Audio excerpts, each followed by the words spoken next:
Hello students, welcome to all of you on my YouTube channel Nagar academy.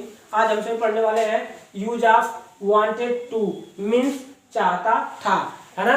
तो जैसा कि आप देख ही रहे हैं कि वांटेड टू मीन्स चाहता था, यानी कि पास्ट में था का मतलब क्या, पास्ट में वांटेड का यूज होता है, जिसे हम आज अपने यूज वाली चैप्टर में अगले चैप्टर की तरफ है।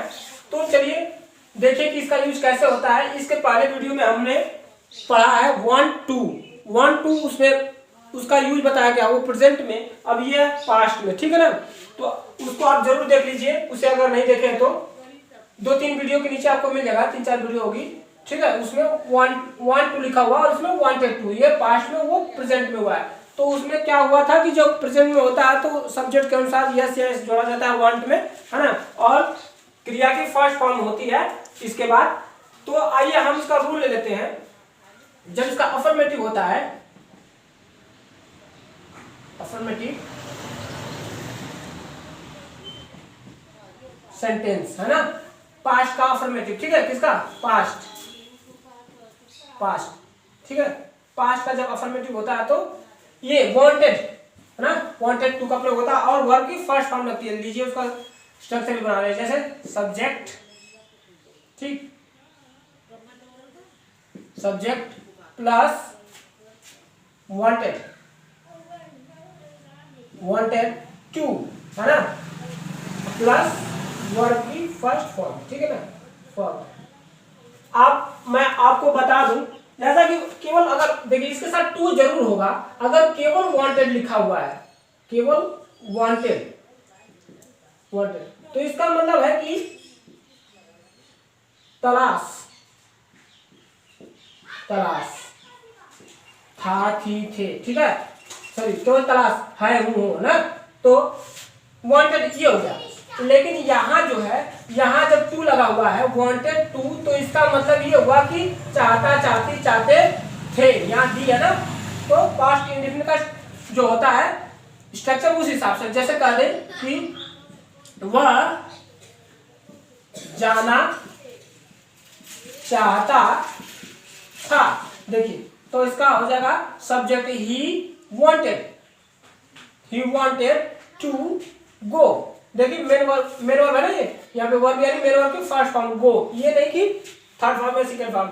ये तो आपका अफर्मेटिव हो गया। आइए नेगेटिव ले लेते हैं। नेगेटिव में क्या होता है कि सब्जेक्ट हो जाता है, सब्जेक्ट के साथ आपका सब्जेक्ट और सब्जेक्ट के साथ आपका डिड नॉट इकट्ठा कर लीजिए, ठीक है, प्लस डिड नॉट के बाद आपका जाएगा वांटेड,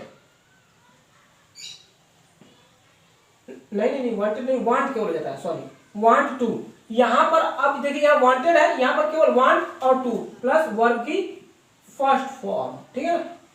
अब देखिए एग्जांपल जैसे करें, मैं खेलना नहीं चाहता था, है ना, चाहता था, ठीक है, मैं खेलना नहीं चाहता था, तो क्या हो जाएगा, I did not want, है ना, I did not want to play, P-L-A-Y, play। देखिए कितना आसान से, है ना। ये देखिए जब निगेटिव आता है तो पास्ट इंडिफिनिट वाले में केवल देखिए, पास्ट इंडिफिनिट में निगेटिव हो जाएगा, सॉरी, पास्ट इंडिफिनिट में जब अफर्मेटिव होता है तो वांटेड हो जाएगा और निगेटिव में डिड नॉट हो जाएगी। उसके बाद वांट टू, यहाँ पे वांटेड ईड हट जाता है क्योंकि यहाँ पे डिड हो जाती है। आइए इसका एंट्रोगेटिव लेते हैं। एंट्रोगेटिव में हो जाएगा जैसे कह दे स्ट्रक्चर, तो यहाँ तो स्पेस नहीं है, यहाँ पर कर लेते हैं ना, यहाँ पर ऊपर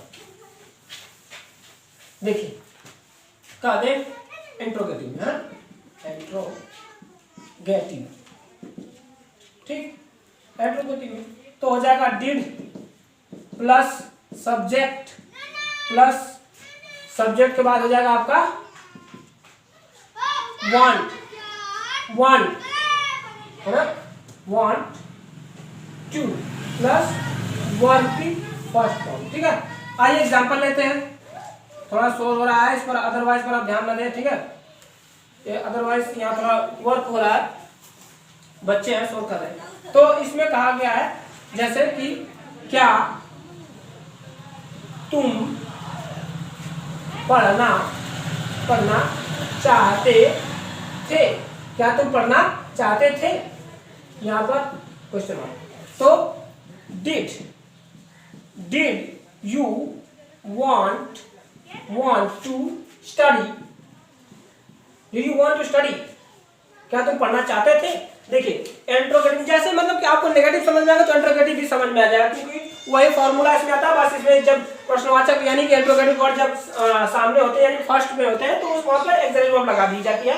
ये हो गया। सबसे जो टफ था जो आपको समझना था वो सिंपल का था, जिसमें वांटेड से हम समझे थे। आइए कुछ और अदर एग्जांपल ले लेते हैं। जैसे सिंपल वाले का एग्जांपल है, जैसे कह दें कि अगला एग्जांपल,